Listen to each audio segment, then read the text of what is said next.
Hello everyone. इस video में हम 2021 में हुए यूपीएससी के पेपर को डिस्कस करेंगे। इसमें जो पॉलिटी वाला पोर्शन होगा उसी को हम डिस्कस करेंगे इसमें, और कुछ सवाल हिस्ट्री के भी होंगे इसमें टोटल जो जीएस के क्वेश्चन थे वो 40 थे। उसमें से कुछ क्वेश्चंस लगभग 40 में से 50% के आसपास पॉलिटी का पोर्शन रहा है, और पॉलिटी का काफ़ी वेटेज देखने को मिला अभी तक। तो इसलिए हमारा मुख्य फोकस जो होगा पॉलिटी और हिस्ट्री पर रहेगा। ऑलराइट, तो इसी के साथ हम इस वीडियो की शुरुआत करते हैं। इसमें पहला प्रश्न है, निम्न में से भूदान आंदोलन के अग्रणी कौन है? देखिए, भूदान जो आंदोलन हुआ था ये हुआ था ये हुआ था 1951। अगर इसका टाइम पीरियड भी याद है तो इसका आंसर ईजिली आप करेक्ट कर सकते थे या जज कर सकते हो। जैसे महात्मा गांधी की मृत्यु 1948 में हुई थी। अरविंदो घोष मतलब काफ़ी पहले एक्टिवेट थे 1907 के आसपास। उसके बाद इनका हिस्ट्री में नाम नहीं आता। 1914 के बाद से इन्हें कोई हिस्ट्री में नाम आता नहीं है। और जो स्वामी विवेकानंद थे इनकी भी डेथ काफ़ी पहले हुई थी। तो अकेले जो आंसर बचा वो है ऑप्शन डी, विनोबा भावे। तो इस प्रकार से भी आंसर्स को हम घटना के क्रम के आधार पर निकाल सकते हैं। ठीक है, इसी के बाद अगला सवाल है क्वेश्चन नंबर 3, भारतीय संविधान का कौन सा भाग भारतीय संविधान का कौन सा अनुच्छेद राज्य को पर्यावरण के संरक्षण और तथा संवर्धन के लिए निर्देशित करता है? देखिए, जो आर्टिकल 48A है इसको 42वें संविधान संशोधन के द्वारा 1976 में जोड़ा गया था। और इसमें ये प्रावधान जोड़ा गया था कि जो आर्टिकल 48A होगा इसके अंतर्गत पर्यावरण के संरक्षण के लिए और संवर्धन के लिए राज्य को कार्य करना चाहिए, उनके संवर्धन के लिए कार्य करेगी। जो आर्टिकल 48 है उसमें जो पशु हैं उनके संरक्षण की बात कही गई है। ठीक है, 48 में पशुओं की बात के संरक्षण की बात कही गई है, और आर्टिकल 48 में पर्यावरण के संरक्षण और संवर्धन की बात कही गई है। इसी के साथ अगला प्रश्न है क्वेश्चन नंबर 5, भारतीय संविधान की 7वीं अनुसूची के संदर्भ में संक्रामक या संसर्गज रोगों का विषय डैश का भाग है। तो ये हेल्थ से संबंधित जो भी विषय हैं ये सभी समवर्ती सूची में आते हैं। ठीक है, इस पर राज्य और केंद्र दोनों ही कानून मान सकते हैं। संबंधित मुद्दा है, एक महत्वपूर्ण मुद्दा है, तो इसमें डिस्प्यूट होने के चांसेस कम ही होते हैं वैसे, लेकिन ये सब्जेक्ट स्टेट और सेंटर दोनों ही बना सकते हैं। ओके, अगला प्रश्न है क्वेश्चन नंबर 6, भारतीय संविधान के निम्नलिखित में से किस भाग में संघ लोक सेवा आयोग से संबंधित प्रावधान है? देखिए, जो संविधान का भाग 14 है इसके अंदर यूपीएससी की बात कही गई है। इसमें जो अनुच्छेद आते हैं वो आएंगे 315 से 323, भाग 14। जो स्टेट पीसीएस आता है वो भी इसी के अंतर्गत आता है, भाग 14, और अनुच्छेद आएंगे 315 से 324 के बीच में। स्टेट पीसीएस और यूपीएससी दोनों की व्याख्या इन्हीं आर्टिकल में और इसी भाग में कही गई है। ठीक है, अगला सवाल है इसमें से क्वेश्चन नंबर 7, आयकर एक डैश है, मतलब किस प्रकार का कर है? जो इनकम टैक्स है वो किस प्रकार का कर है? तो इनकम टैक्स प्रत्यक्ष कर है। प्रत्यक्ष कर वो कर होते हैं जो सरकार जिस पर लगाती है उसी से वसूल करती है, उन कर को बोला जाता है प्रत्यक्ष कर। जैसे इसी का हम और एग्जांपल क्या करें तो निगम कर, जिसको इंग्लिश में कॉरपोरेशन टैक्स बोलते हैं, या फिर पूंजी कर जिसको इंग्लिश में कैपिटल टैक्स बोलते हैं, ये भी एक प्रत्यक्ष कर के ही एग्जाम्पल है। ठीक है, लेकिन अगर हम बात करते हैं जैसे अप्रत्यक्ष कर, तो जीएसटी हमारा अप्रत्यक्ष कर के अंतर्गत आता है। राइट, इसी के साथ अगला प्रश्न है क्वेश्चन नंबर 9, भारत के प्रधानमंत्री को डैश द्वारा नियुक्त किया जाता है?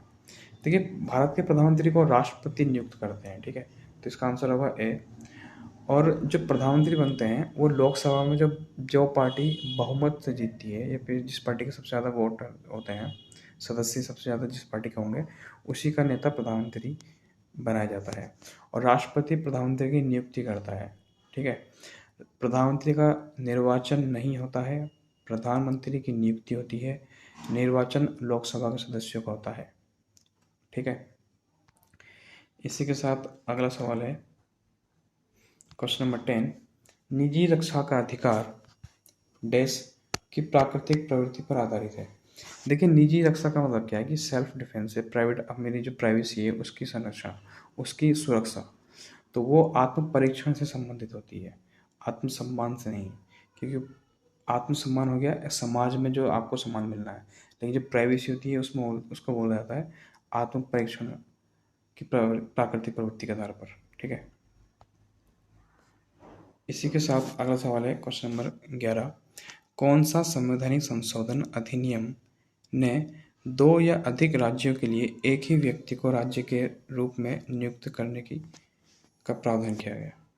ठीक है, यह सुविधा दी। देखिए, 1956 में राज्य पुनर्गठित किए गए थे।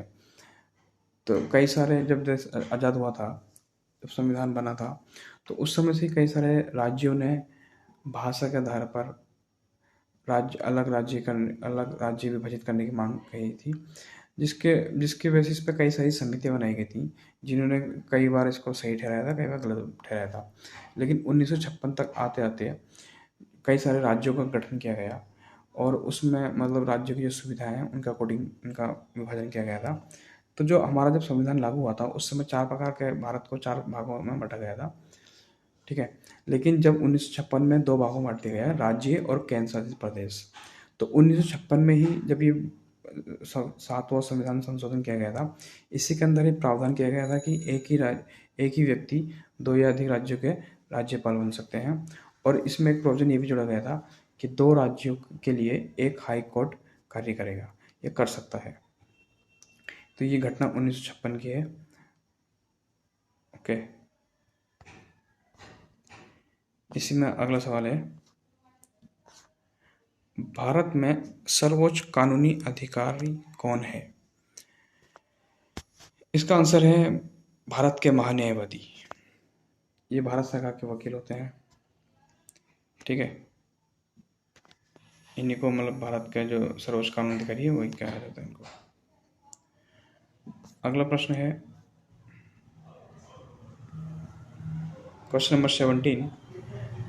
73वें संवैधानिक संशोधन अधिनियम को भारत की संसद द्वारा किस वर्ष में अधिनियमित किया गया था? देखिए, 73वां 74वां जो संविधान संशोधन था ये 1992 में ही किया गया था, 1992 में। ठीक है, और इस समय जो 1992 में ये संशोधन किया गया था, तो इसके अंतर्गत क्या हुआ कि 73 जो संशोधन था, इसके तहत जो पंचायतें थी इनके लिए प्रावधान किए गए थे और 11वीं अनुसूची जोड़ी गई थी इसके द्वारा, जो 1992 में हुआ था। 74वां संशोधन में नगर पालिकाएँ जोड़ी गई थी, जो जिसके लिए 12वीं अनुसूची ऐड की गई थी।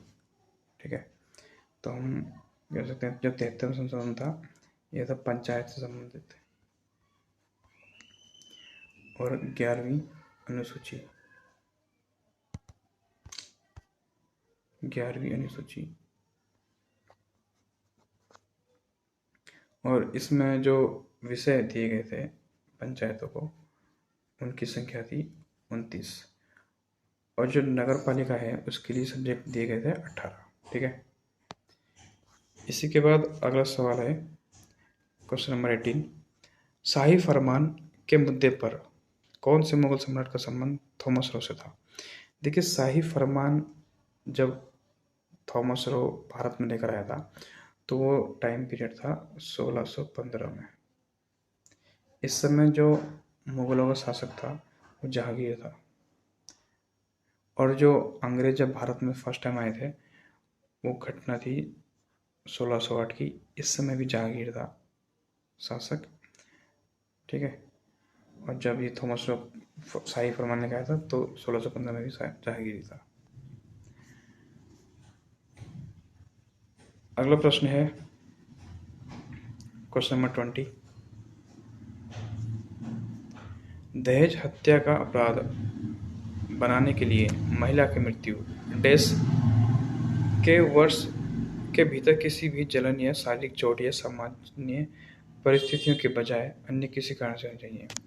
देखिए, इसका सिंपल सा मतलब है कि यदि किसी महिला की शादी के 7 साल के भीतर किसी घटनावश अगर उसकी मृत्यु हो जाती है तो उसको दहेज हत्या के संबंध में अपराध माना जाता है।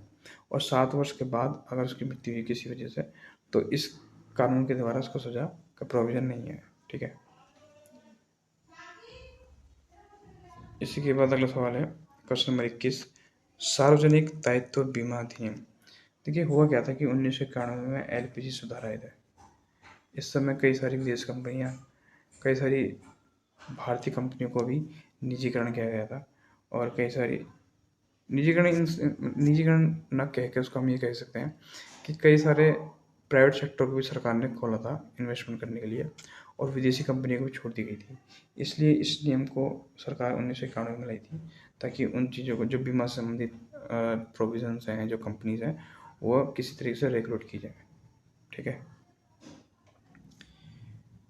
इसी के साथ अगला प्रश्न है क्वेश्चन नंबर 24। संयुक्त राष्ट्र महासभा के अध्यक्ष के पद पर चयनित प्रथम भारतीय का क्या नाम था? सिंपल आंसर इनका श्रीमती विजयलक्ष्मी पंडित। ये पहली महिला, भारतीय महिला इसमें असेंबली की, जो यूएन का जो महासभा है उसके अध्यक्ष बनी थी। ठीक है, अच्छा, ये क्वेश्चन नंबर 23 छूट गया। सूचना प्रौद्योगिकी अधिनियम के तहत ई गवर्नेंस का मतलब होता है, देखिए, गवर्नेंस का मतलब है कि आप किसी भी सरकारी कार्य को, अगर जनता किसी भी सरकारी कार्य को कराती है तो वो जिस प्रोसेस से गुजरती है, चाहे वो तहसील के द्वारा गुजरे, चाहे वो डीएम ऑफिस के द्वारा गुजरे, जिस भी प्रोसेस से जो भी एक कागजी प्रक्रिया होती है, उस प्रक्रिया की प्रोसेस होती है, मतलब जो प्रक्रिया होती है वो, उसी को गवर्नेंस सिस्टम कहा जाता है। और ई गवर्नेंस का मतलब है कि वो सिस्टम अगर ऑनलाइन किया जा रहा है, पेपरलेस के माध्यम से किया जा रहा है, तो उसको हम ई गवर्नेंस बोलेंगे। और अगर ये इस प्रश्न का, ये अधिनियम आपने पढ़ा भी नहीं है तो भी इसका आंसर कॉमन सेंस के बेसिस पे दिया जा सकता है। तो क्वेश्चन नंबर 23 है, सूचना प्रौद्योगिकी अधिनियम के तहत ई गवर्नेंस के कार्यान्वयन के बारे में निम्नलिखित में से कौन सा कथन सत्य है? अब इसमें थोड़ा कॉन्सेप्ट हटा के हम कॉमन सेंस को अप्लाई करेंगे।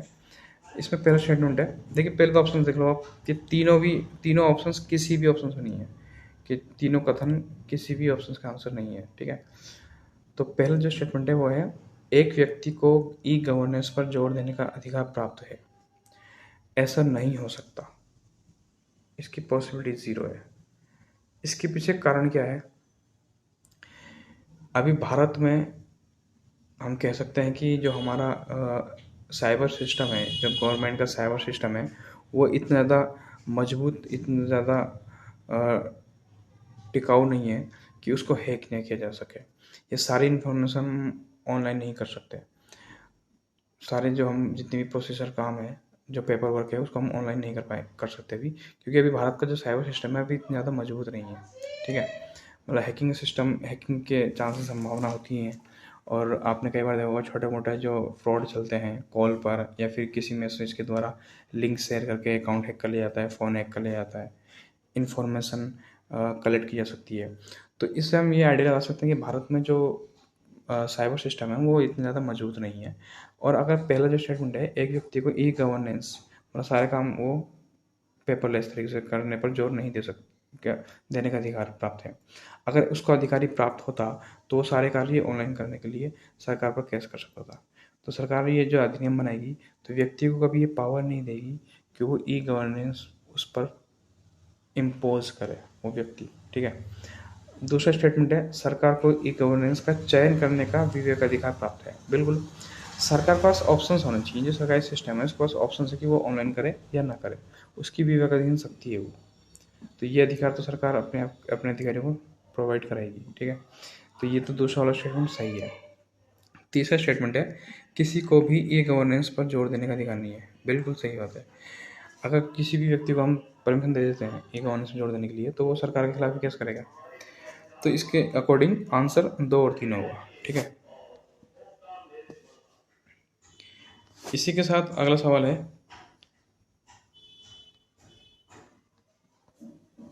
Question number 26। भारत के सर्वोच्च न्यायालय के न्यायाधीश को कार्यवाहक न्यायाधीश के रूप में नियुक्त करने का अधिकार किसके पास है? देखिए, अगर हम कार्यवाहक मुख्य न्यायाधीश की बात करेंगे तो राष्ट्रपति को ये अधिकार है कि वो कुछ टाइम के लिए किसी व्यक्ति को मुख्य न्यायाधीश के रूप में नियुक्ति दे सकता है। ऑलराइट, अगला प्रश्न है क्वेश्चन नंबर 28। 13 दिसंबर 1946 को संविधान सभा में ऐतिहासिक संकल्प किसने रखा था? ठीक है, देखिए ये रखा था जवाहरलाल नेहरू ने रखा था ये 13 दिसंबर 1946 को। जो हमारा संविधान की प्रस्तावना है, ये उद्देश्य संकल्प उसी को बोला जाता है जो हमारी संविधान की प्रस्तावना है। तो प्रस्तावना का प्रस्ताव 13 दिसंबर 1946 को जवाहरलाल नेहरू ने रखा था संविधान सभा के समक्ष, और 28 जनवरी 1947 को इसको एक्सेप्ट कर लिया गया था। इसी के साथ अगला प्रश्न है क्वेश्चन नंबर 29। प्राकृतिक स्थलीय पारिस्थितिकी तंत्र का उदाहरण निम्नलिखित में से कौन सा है? देखिए, अगर हम प्राकृतिक स्थली की बात करें तो इसमें सिर्फ ऑप्शन सी ही ऐसा है जो स्थल पर होगा, बाकी सब जल से संबंधित सिस्टम है, तो इसका आंसर होगा सी। इसी के साथ अगला प्रश्न है क्वेश्चन नंबर 30। संयुक्त राष्ट्र के संधारणीय विकास लक्ष्य ने किस वर्ष तक सभी प्रकार की गरीबी को समाप्त करने का प्रस्ताव दिया था? देखिए, जो एसडीजी गोल है, एसडीजी सस्टेनेबल डेवलपमेंट गोल, ये यूएन के टारगेट हैं जिसको 2030 तक अचीव करना का टारगेट रखा गया है, जिसमें टोटल 17 गोल है। ऑलराइट, इसी को आधार बनाकर भारत के नीति आयोग ने भारत के लिए 2030 तक 16 गोल रखे हैं। 16 गोल वही कॉमन गोल हैं जो यूएन के हैं, और जो 17वां गोल है यूएन का, वो है अंतर्राष्ट्रीय शांति स्थापित करना। क्योंकि नीति आयोग जो कार्य करेगा वो देश के लिए कार्य करेगा, देश के आपसी जो राज्य हैं उनके संबंधों की बात करेगा, तो अंतर्राष्ट्रीय शांति की बात यहाँ पर मुद्दा नहीं जोड़ेगा। तो 16 जो गोल हैं वो यूएन के एसडीजीज लिए गए हैं। जो एक गोल है 17वां अंतर्राष्ट्रीय शांति, वो हमने लिया नहीं है। तो भारत में जो इम्प्लीमेंट करने वाली बॉडी है वो नीति आयोग है, और यूएन ने जो टारगेट रखा था इन 17 गोल को अचीव करने के लिए वो 2030 तक रखा था, जिसको बोला जाता है एसडीजी गोल। ठीक है, ये फिर एसडीजी बोल सकते हैं इसको। इसी के साथ अगला प्रश्न है संविधान का कौन सा अनुच्छेद दोहरी परिसंकट के विरुद्ध सुरक्षा प्रदान करता है? देखिए, आर्टिकल 20 इसका आंसर है। ये फंडामेंटल राइट है, और इसको हम फंडामेंटल राइट के अंतर्गत स्वतंत्रता के अधिकार में रखते हैं। ठीक है, दोहरी परिसंकट का अर्थ है कि यदि किसी व्यक्ति ने कोई अपराध किया है तो उसको उस अपराध पर केवल एक ही बार सजा दी जाएगी। ऐसा नहीं कि उसको बार बार सजा दी जाए, फिर एक साथ ही बार सजा दी जाए। तो इसी को बोलते हैं दोहरी परिसंकट के विरुद्ध सुरक्षा प्रदान करना। तो ये है आर्टिकल 20 में। इसी के साथ अगला प्रश्न है क्वेश्चन नंबर 32। प्रश्न है भारत के मुख्य निर्वाचन आयुक्त की नियुक्ति कौन करता है? देखिए, जब तक ये प्रश्न पूछा गया था तो इसका आंसर था राष्ट्रपति, ये ठीक है, और आज भी इसका आंसर राष्ट्रपति ही है। लेकिन फरवरी 2023 को सुप्रीम कोर्ट के एक डिसीजन ने इसका कॉन्सेप्ट चेंज कर दिया है। अब होता क्या है कि नियुक्ति तो राष्ट्रपति ही करेंगे, जो मुख्य निर्वाचन आयुक्त हो या फिर निर्वाचन आयुक्त के या फिर जो इलेक्शन कमीशन है हमारा, उसके जितने भी सदस्य हैं उन सब की नियुक्ति राष्ट्रपति ही करेंगे, लेकिन एक समिति के आधार पर। और उस समिति में 3 सदस्य होंगे। 3 सदस्य कौन कौन? एक होंगे पीएम, एक होंगे लोकसभा के विपक्ष के नेता, और तीसरे होंगे सीजीआई। इन तीनों के सिफारिश के आधार पर जिस व्यक्ति का नाम सजेस्ट किया जाएगा उसी को इलेक्शन कमीशन के सदस्य के रूप में नियुक्त किया जाएगा। ठीक है, अगला प्रश्न है export import bank of India, इसको शॉर्ट में एग्जिम भी बोला जाता है, एग्जिम बैंक।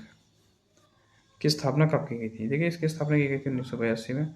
और 1982 में एक बैंक और है जो कृषि के लिए कार्य करता है, फोकस करता है कृषि पर, उसको बोलते हैं नाबार्ड। नाबार्ड की स्थापना भी 1982 में ही की गई थी। अगला प्रश्न है क्वेश्चन नंबर 38। भारतीय संविधान की किस अनुसूची में दल बदल विरोधी कानून के प्रावधान है? देखिए, आंसर इसका 10वीं अनुसूची। जो हमारा मूल संविधान था उसमें 8 अनुसूची थी।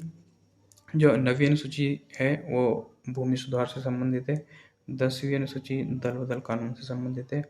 11वीं अनुसूची पंचायत से, और 12वीं अनुसूची नगर पालिका से संबंधित है। तो जो 10वीं अनुसूची है इसको जोड़ा गया था 1985 में। किस संशोधन के द्वारा? तो 52वें संशोधन के द्वारा। ठीक है, इसी के साथ अगला प्रश्न है, ये तो फिर आपको रटना पड़ेगा थोड़ा सा। समता बनाम आंध्र प्रदेश राज्य, ये जो केस हुआ था इसी में समतावादी जो सामाजिक व्यवस्था है इसको संविधान के मूल संरचना के रूप में बताया था। देखिए, मैं आपको एक शब्द यहाँ क्लियर करना चाहता हूँ कि समता और समानता में थोड़ा डिफरेंस है। समानता में होता है कि भारत में जितने भी वर्ग हों, चाहे वो पिछड़े वर्ग हों, चाहे वो अति पिछड़े हों या अलाइड क्लास हो, सभी को बराबर तरीके से ट्रीट करना। लेकिन समता का मतलब है कि जिसको जितनी नीड है उसको उतनी ही सुविधाएं प्रोवाइड करना। इसमें किसी को ज़्यादा भी दी जा सकती है सुविधा, किसी को कम सुविधा भी दी जा सकती है। ठीक है, और हमारा इसी के साथ ये लेक्चर ख़त्म होता है। Hope you like it.